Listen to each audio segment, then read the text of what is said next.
Okay, so due to timing, we're going to get started right away. We are combining some of the different formats that the Center for Global Health and Diplomacy convenes with how the World Economic Forum convenes.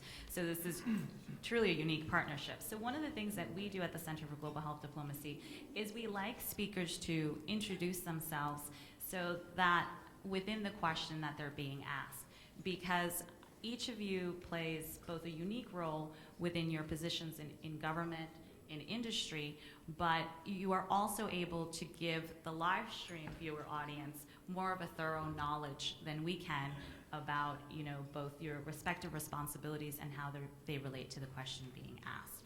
So one of the things that I'd like to begin with is I'd like to turn over the question to my colleague from GE. And I'd like to begin with, GE has started in this space really in terms of private sector involvement, and GE in itself was a convener, convening some of the different private sector actors in terms of some of the mobilization and studying global health. So I'd like to ask, how do you see, public-private partnerships evolving, not only from the GE perspective, but also in terms of the next 5 years?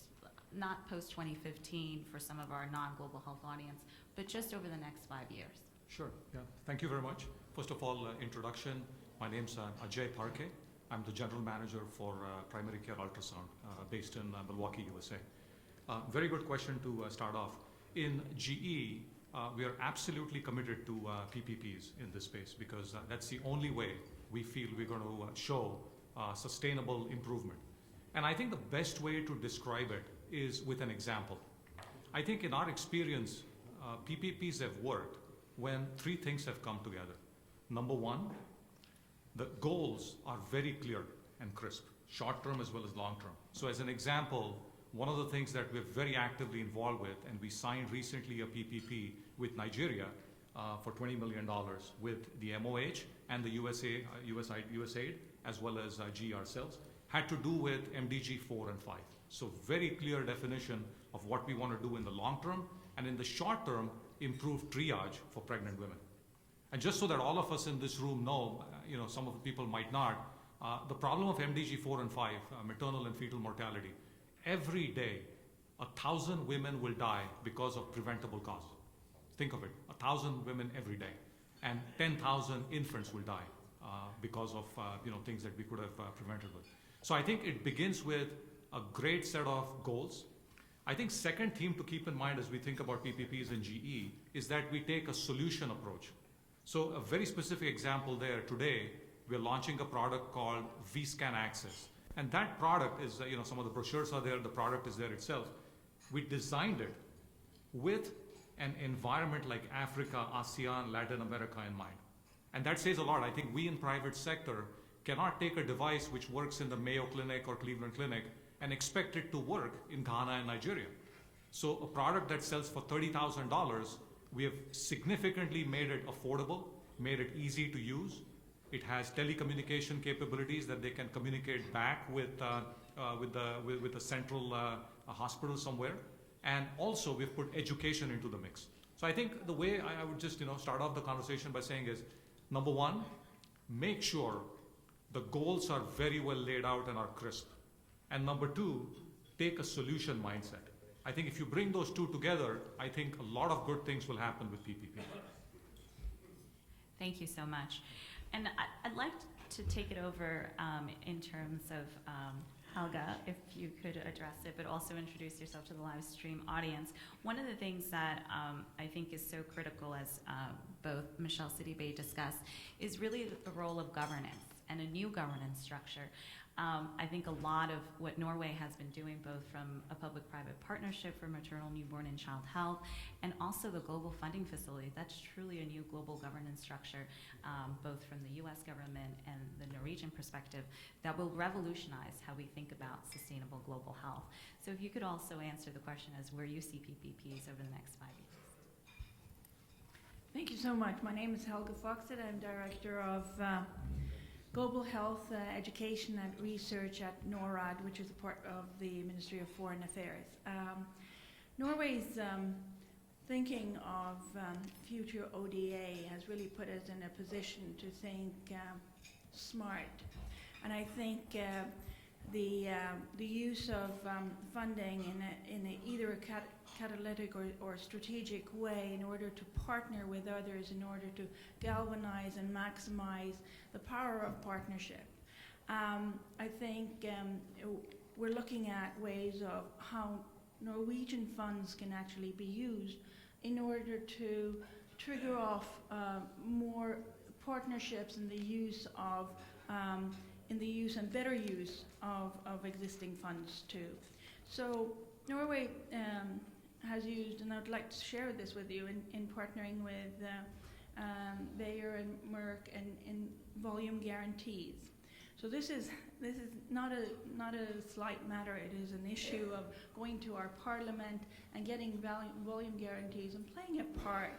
The other way that our government can be used is in a nimble and flexible fashion, so that we can upfront download or funds that can be used in an effective way, so that I think when the businesses, when you look at partnerships and look at ways of partnering with others, I would encourage you to really look at what kind of partners within the bilaterals you can use, partners within the multilaterals, so that everyone can in some way play their role in a greater good. And that's what in many ways, the global financing facility is about. It's about bringing and galvanizing partnerships and financing structures, creating more music and less noise, and cutting down on transition and coming together. I think that there is an enormous value, untapped resource in exactly that. And we are, together with the US and together with Canada, looking at ways with the World Bank in order to see this possibility. It's still in the making, but I think that's where we have to see, especially walking into the SDGs, how we can work also much more cross-sectorial, because the solutions for health are not only in the health sector, but very much outside the health sector. So we need to see how to bring these elements of success better together. Thank you. Thank you. And sorry, I encourage our speakers that are just arriving to sit in their discussion tables. For those of you in the back, thank you. So I think in terms of the facility that, the global funding facility and both the global governance framework, it'd be also important to both have the U.S. perspective, but I think also USAID has revolutionized how we think about PPPs. It's really taken on the concept of public-private partnerships by, a lot of the technology innovation that it's been funding through PPPs, and also working with partners. I mean, really reaching out to private sector partners and catalyzing some of this change. So I don't know where you'd like to begin in terms of where you see PPPs over the next 5 years. Thank you.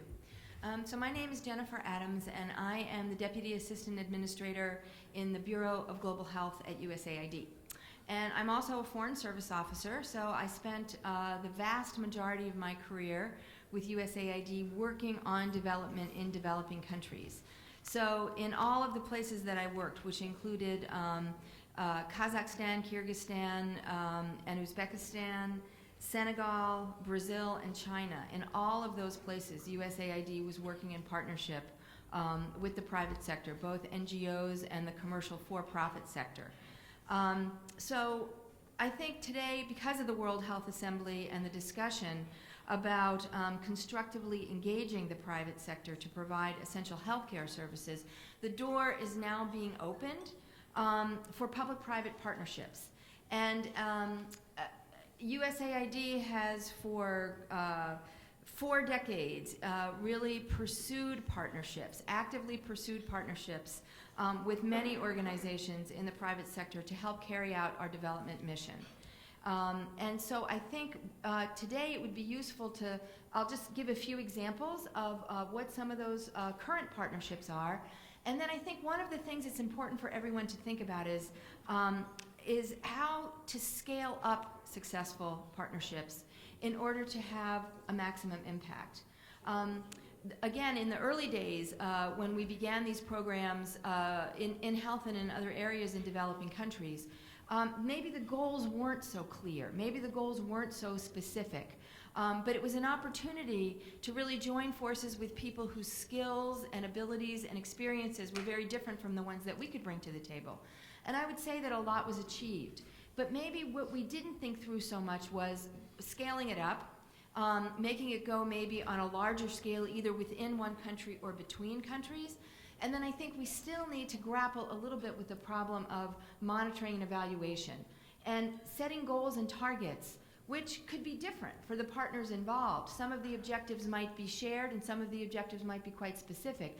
But being able to actually formulate that so that at the end of a partnership you can tell a story and you can use that to continue along a pathway of partnership is certainly a lesson that I think we have learned over time. So in the healthcare sector, our goals at USAID are ending preventable maternal and child mortality and fostering an AIDS-free generation. And in both of these, we clearly recognize that these are immense problems and that we can never solve them on our own. So with the private sector and with partnerships with non-USAID organizations, we have been able to support innovation, which has come from all the partners, develop new technologies, improve technical skills, streamline operational process, and promote the development of sustainable markets. And I think that's a very important aspect. So each partnership has a unique characteristic and also some shared characteristics. And I would say those are the shared characteristics and the most positive benefits that we have seen in the partnerships to date. I'm just going to give a couple of examples. And one of them, and these are all pretty recent because we have some that go back before many people here were maybe even born, but I give some of the more recent ones. Helping Babies Breathe. So this is an initiative that's a public-private alliance. It's with the manufacturer of a medical device, Laerdal Global Health, and it promotes neonatal survival by offering evidence-based training and high-quality, affordable resuscitation devices to birth attendants in low-resource countries. So by partnering with Laerdal, the USAID and the Helping Babies Breathe initiative was able to design low-cost medical devices that really are appropriate for use in low-resource settings. And the company was able to help create a marketplace for these products by developing some essential education materials, investing in people, and then supporting those birth attendants, trained birth attendants, to be able to use these life-saving devices in the field and demonstrate the viability.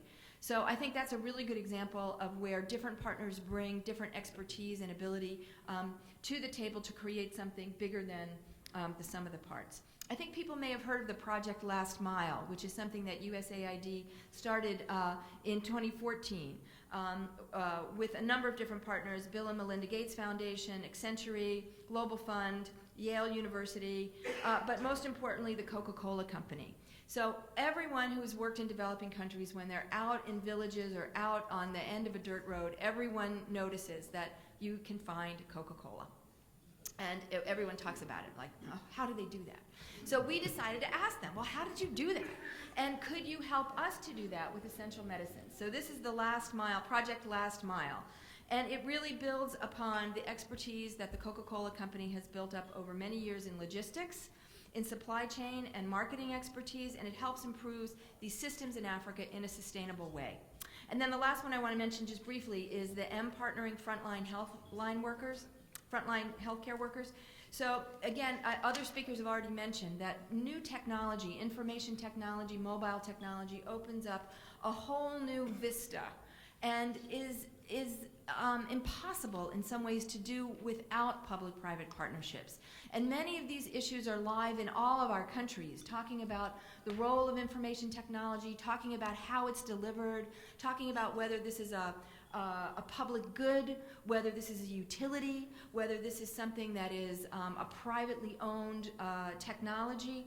So all of these issues are very live and being very vigorously debated. I came to Geneva from Liberia, and in Liberia we had a whole day meeting with internet providers, with the people who are laying the cable, with the users, with the government, with the private sector, and you can see that in every country in the world they're working it out.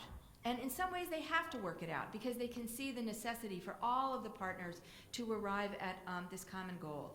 And I think particularly at a moment where in the World Health Assembly people are thinking so much about healthcare workers and about the fact that we don't really have enough or not in the right places, and how we can help them to do the job that we expect of them better, to be able to accomplish the overall health goals that we're setting in the World Health Assembly. I think we really have to think a lot about healthcare workers and think particularly about technologies that can help them do their job. And that's something where we need all of the private sector partners and all of the public sector partners to come together in a spirit of partnership. So I think we can identify other areas of collaboration here, but I think the main message that we've learned over the years that USAID has been investing in public-private partnerships is that it can be bigger than the sum of its parts, and that you need to have both a flexible attitude and an open spirit, and that you have to negotiate. Thank you. Thank you so much. And Jennifer, one key point that I think often gets ignored is the healthcare workers. And I know we have leaders in the room from the healthcare workforce, and that's really important as we look at some of these questions. I'd like to, Scott, ask you a question in terms of infrastructure.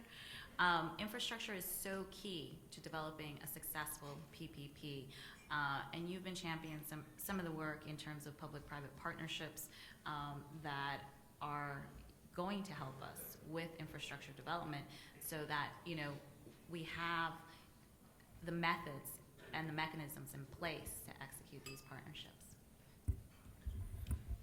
Great, thank you, Joanne.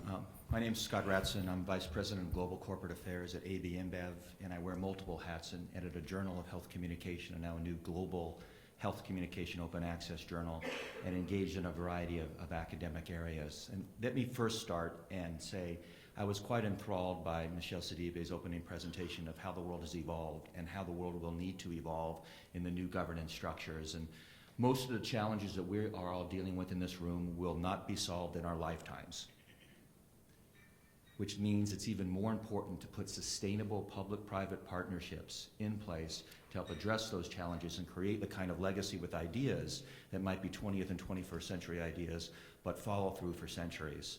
And I say that when I look at Seth and think of Gavi, vaccine technology is over 300 years old, and look where we are today, still trying to use it and improve it, and how we change the paradigm in a variety of areas. So I've been involved in innovation in a variety of ways, and that's actually my area that I teach at Columbia Mailman School of Public Health. And innovation in global health communication, alluded to by Jennifer with new technologies, I believe is one of the big areas that will make the largest difference is growth in public health, just as mother's education has in the last century, and will help fulfill the future goals that we're trying to accomplish. So I look over at Helga, and I mention a United Nations Innovation Working Group that was established by the Secretary General 5 years ago, where Norway and Tor Gadal and myself, we co-chaired for 3 years. And we came up with a number of different ideas of what is innovation. And one of the areas was innovation in public-private partnerships, but even more specifically, innovation in partnerships of how we bring multiple sectors together, whether it's to have large innovative financing mechanisms, whether it's to think of ways of taking the expertise from different sectors, and shall we say, rolling up our sleeves together, and as Jennifer mentioned, in the spirit of cooperation, working across sectors. Now, in transparency, I worked at USAID for a while, and I'm quite proud of what that agency's been able to do. So I'll mention a few examples of places that I've been involved now from the private sector side in some partnerships, and hopefully that will help in our table discussions, or what are some new areas that we may be able to spur as we move forward. So I mentioned the Innovation Working Group, and I believe we had over 60 members of all sectors engaged, and we came up with a lot of different ideas, some of which have been incorporated into some new partnerships, I understand, with WHO in the medical devices space, as well as some of the areas that have been integrated in the UN Commodities Commission report, such as simple things like the use of checklists that we use in different sectors that are now finding their way into the health sector. The World Economic Forum, I've been involved with their Global Agenda Council on Chronic Disease and Well-Being, and I know some of the pieces are there. That has helped inform the NCD debate. The OECD has a group called BIOC, the Business Industry Advisory Council. The chair is here. I'm the vice chair, Nico. I'm looking at ways that we can also bring private sector engagement and thinking into the OECD, not only for OECD countries, but to the world in development, as we also heard last night if you were in the NCD meeting. And now let me give some examples of some company work. The Mobile Alliance for Maternal Action was something with USAID and Johnson & Johnson of developing mobile communication for women, just like we had done in the United States for something called Text for Baby, which had 700 different members of a bilateral piece initially established with the White House Office of Science and Technology Policy. A global smoke-free worksite challenge. How can companies come together and show that they can get smoking prevalence down to 3%? How can we translate into not only companies around the world, but countries and governments to do that similarly, and what would that translate into? And then some new examples where I am at AB InBev now. Joanne mentioned infrastructure, and last year I sat here and the adolescent health report came out. And do you know what the #1 cause of death was in the adolescent health report? Road traffic accidents. The #1 cause of death to 15 to 29-year-olds is road traffic accidents. 8th leading cause of death worldwide. So we set out, in my new role at AB InBev, to help establish a new coalition called Together for Safer Roads. We announced it November 13th with Amina Mohammed, the Belgian ambassador, U.S. Secretary of Transportation, and 11 companies, including IBM, AIG, AT&T, Facebook, Chevron, Walmart, Ericsson, iHeartMedia. And our goal was to begin to show that private companies can get together and come up with ideas that can support what the World Bank's doing, what other global institutions are doing to address this area. So it's just another example. It doesn't always have to start from a public sector initiative, although the UN Decade of Action did quite help in terms of getting the road safety piece started. But it can start with some well-mentioned and well-thought-out executive ideas of trying to make a difference in this space. So I know I'm going to end now and just mention that the Ebola issue has taught us a lot. And I know early on we've again seen the challenges of communication, which the report has mentioned, just like they did the IOM report on the problems with the swine conclusion on that issue, and the work that I did years ago with WHO and mad cow disease and how we communicated bovine spongiform encephalopathy. There's a lot to learn, and I think all of us together also in partnership and in good thinking come up with better ways of communicating clearly of what partnership means. In the Ebola issue, what communication means and what none, low, some, high, infinitesimal risk means, and also the challenges how we can all work together. So I lay a lot of those out there. I'm hopeful that we'll have a chance for some discussion as we move forward. Thank you so much. And these panels are intended to be short, and I know some of our speakers need to leave. So one of the next questions I was going to ask, I ask you to, each of the speakers to think within their own tables is, in terms of technical skill development, each of you, both U.S. government, Norway, GE, especially in a lot of the work that they're doing, have developed technical skills for some of the, both health workers on the ground.